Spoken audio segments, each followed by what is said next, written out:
واذكروا الله في أيام معدودات فمن تعجل في يومين فلا إثم عليه ومن تأخر فلا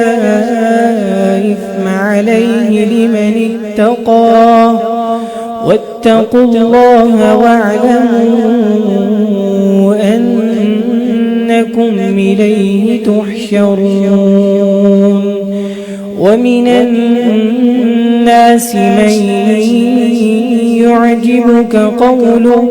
في الحياة الدنيا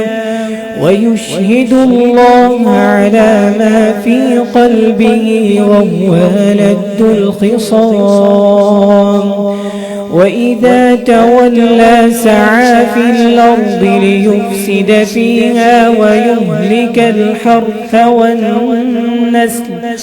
والله لا يحب الفساد